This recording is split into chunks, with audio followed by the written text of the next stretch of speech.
नमस्कार आप सभी को। आज से हम भारतीय राजनीतिक इंडियन पॉलिटिक्स से SSC, railway, Bihar SSC, BPSC इत्यादि परीक्षा में पूछे गए प्रश्नों को हम एमसीक्यू के रूप में रिवीजन करते हैं तथा सभी सवालों का विस्तार पूर्वक वर्णन भी करते हैं। आज का वीडियो भारतीय राजनीति का 8वां वीडियो है, जिसमें हम भारतीय संविधान के महत्वपूर्ण प्रश्नों को एमसीक्यू के रूप में देखेंगे। अतः अब आज का वीडियो प्रारंभ करते हैं। क्वेश्चन नंबर 1, भारत के संविधान के किस अध्याय में संसद के अनुच्छेदों पर चर्चा की गई है? इसको ऑप्शन दिया गया। ऑप्शन नंबर ए अध्याय 3, बी अध्याय 1, सी अध्याय 2, डी अध्याय 4। इसका सही उत्तर है ऑप्शन नंबर ए अध्याय 3। भारतीय संविधान के भाग 5 के अध्याय 3 अनुच्छेद 79 से 122 में संसद के गठन, संरचना, शक्तियों और कार्यों पर चर्चा की गई है। अनुच्छेद 79 संसद का गठन बताता है कि जिसमें राष्ट्रपति और 2 सदन, राज्यसभा और लोकसभा शामिल है। क्वेश्चन नंबर 2, निम्नलिखित में से भारतीय संविधान का कौन सा भाग राज्य को समान न्याय और स्वतंत्र कानूनी सहायता प्रदान करने का निर्देशक देता है? इसका ऑप्शन दिया गया। ऑप्शन नंबर ए भारतीय संविधान का भाग 6, बी भारतीय संविधान का भाग 5, सी भारतीय संविधान का भाग 7, डी भारतीय संविधान का भाग 4। इसका सही उत्तर है ऑप्शन नंबर डी भारतीय संविधान का भाग 4। भारतीय संविधान का भाग 4 विशेष रूप से अनुच्छेद 39A राज्य को समान न्याय और निःशुल्क कानूनी सहायता प्रदान करने का निर्देशक देता है। यह अनुच्छेद 1976 के 42वें संशोधन द्वारा जोड़ा गया था और इसे राज्य के नीति निर्देशक तत्वों के अंतर्गत रखा गया है। इसका उद्देश्य यह सुनिश्चित करना है कि आर्थिक या अन्य अक्षमताओं के कारण कोई भी नागरिक न्याय से वंचित न रहे और सभी के लिए न्याय समान रूप से उपलब्ध हो। क्वेश्चन नंबर 3, भारत के संविधान के भाग 4A अनुच्छेद 51A में कितने मौलिक कर्तव्य को निर्धारित किया गया है? इसका ऑप्शन दिया गया। ऑप्शन नंबर ए 9 कर्तव्य, बी 11 कर्तव्य, सी 10 कर्तव्य, डी 12 कर्तव्य। इसका सही उत्तर है ऑप्शन नंबर बी 11 कर्तव्य। भारतीय संविधान के भाग 4A के अनुच्छेद 51A में 11 मौलिक कर्तव्य निर्धारित किए गए हैं। इन कर्तव्य को 1976 में 42वें संशोधन अधिनियम द्वारा जोड़ा गया है, जिसमें मूल रूप से 10 कर्तव्य शामिल थे और बाद में 2002 में 86वें संशोधन अधिनियम द्वारा शिक्षा से संबंधित एक और कर्तव्य जोड़ा गया, जिससे कुल 11 हो गए। क्वेश्चन नंबर 4, भारतीय संविधान का कौन सा भाग राज्य विधानमंडल से संबंधित है? इसको ऑप्शन दिया गया। ऑप्शन नंबर ए भाग 7, बी भाग 6, सी भाग 4, डी भाग 5। इसका सही उत्तर है ऑप्शन नंबर बी भाग 6। भारतीय संविधान का भाग 6 राज्य विधानमंडल से संबंधित है। यह भाग अनुच्छेद 168 से 212 तक फैला है और राज्यों में विधानमंडल की संरचना, स्थापना, कार्यप्रणाली, शक्तियों और विशेषाधिकारों को निर्धारित करता है। क्वेश्चन नंबर 5, भारतीय संविधान के किस भाग में केंद्र शासित प्रदेशों से संबंधित प्रावधान है? इसका ऑप्शन दिया गया। ऑप्शन नंबर ए भाग 8, बी भाग 9, सी भाग 7, डी भाग 9, बी। इसका सही उत्तर है ऑप्शन नंबर ए भाग 8। भारतीय संविधान के भाग 8 में केंद्र शासित प्रदेशों से संबंधित प्रावधान है, जो अनुच्छेद 239 से 242 तक विस्तृत है।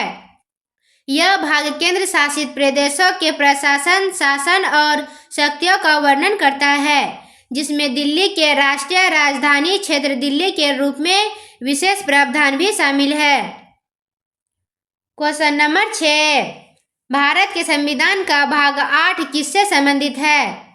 इसको ऑप्शन दिया गया। ऑप्शन नंबर ए पंचायतें, बी केंद्र शासित प्रदेश, सी नगर पालिकाएं, डी राज्यों।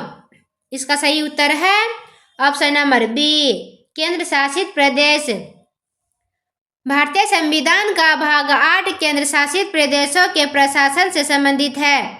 इसमें अनुच्छेद 239 से 242 तक का प्रावधान है, जो यह बताता है कि इन प्रदेशों का शासन सीधे केंद्र सरकार द्वारा राष्ट्रपति के माध्यम से कैसे किया जाएगा। क्वेश्चन नंबर 7, 73वें संवैधानिक अधिनियम ने भारतीय संविधान में कौन सा भाग जोड़ा? इसका ऑप्शन दिया गया। ऑप्शन नंबर ए भाग 9 बी, भाग 9 ए सी, भाग 9 बी डी, भाग 10। इसका सही उत्तर है ऑप्शन नंबर ए भाग 9। 73वें संवैधानिक संशोधन अधिनियम 1992 ने भारतीय संविधान में भाग 9 जोड़ा, जिसका शीर्षक पंचायतें है। इस भाग में अनुच्छेद 243 से 243 ओ तक के प्रावधान शामिल है, जो पंचायती राज संस्थाओं को संवैधानिक दर्जा प्रदान करते हैं। क्वेश्चन नंबर 8, भारत के संविधान का कौन सा भाग देश के भीतर व्यापार और वाणिज्य की स्वतंत्रता प्रदान करता है? इसका ऑप्शन दिया गया। ऑप्शन नंबर ए भाग 20 बी, भाग 10 सी, भाग 15 डी, भाग 13। इसका सही उत्तर है ऑप्शन नंबर डी भाग 13। भारत के संविधान का भाग 13 देश के भीतर व्यापार, वाणिज्य और समागम की स्वतंत्रता प्रदान करता है, जो अनुच्छेद 301 से 307 तक में उल्लिखित है। यह भाग एक राष्ट्रीय अर्थव्यवस्था को बढ़ावा देने के लिए देश भर में वस्तुओं और सेवाओं के सुचारू आवागमन को सुनिश्चित करता है। क्वेश्चन नंबर 9, भारत के संविधान का कौन सा भाग संघ और राज्यों के बीच संबंधों से संबंधित है? इसका ऑप्शन दिया गया। ऑप्शन नंबर ए भाग 8 बी, भाग 11 सी, भाग 7 डी, भाग 9। इसका सही उत्तर है ऑप्शन नंबर बी भाग 11। भारत के संविधान का भाग 11 संघ और राज्यों के बीच विधायी और प्रशासनिक संबंधों से संबंधित है, जिसमें विधायी शक्तियों का वितरण और राज्यों को संघीय कानूनों के पालन के बारे में प्रावधान शामिल है। क्वेश्चन नंबर 10, भारत के संविधान का कौन सा भाग वित्त, संपत्ति, अनुबंध और वादों से संबंधित है? इसका ऑप्शन दिया गया। ऑप्शन नंबर ए भाग 12 बी, भाग 10 सी, भाग 9 डी, भाग 8। इसका सही उत्तर है ऑप्शन नंबर ए भाग 12।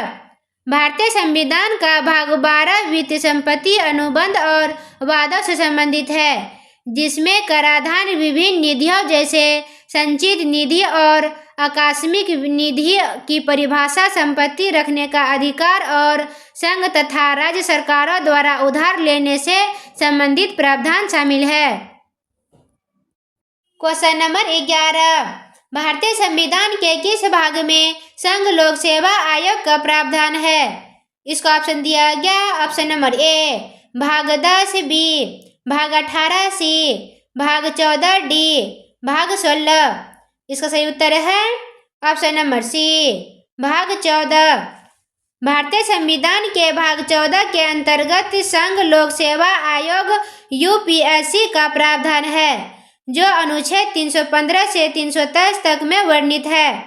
भाग 14 यह भारतीय संविधान का वह भाग है जो संघ और राज्यों के लिए सेवा आयोग से संबंधित है। क्वेश्चन नंबर 12, भारतीय संविधान का कौन सा भाग संविधान के संशोधन से संबंधित है? इसका ऑप्शन दिया गया। ऑप्शन नंबर ए भाग 18 बी, भाग 13 सी, भाग 20 डी, भाग 10। इसका सही उत्तर है ऑप्शन नंबर सी भाग 20। भारतीय संविधान में संशोधन से संबंधित प्रावधान भारत के संविधान के भाग 20 में निहित है, जो अनुच्छेद 368 के अंतर्गत आते हैं। यह अनुच्छेद संसद को संविधान में संशोधन करने की शक्ति प्रदान करता है।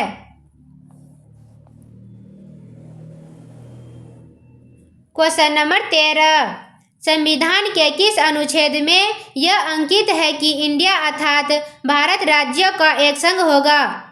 इसका ऑप्शन दिया गया। ऑप्शन नंबर ए अनुच्छेद 1 बी, अनुच्छेद 2 सी, अनुच्छेद 3 डी, अनुच्छेद 4।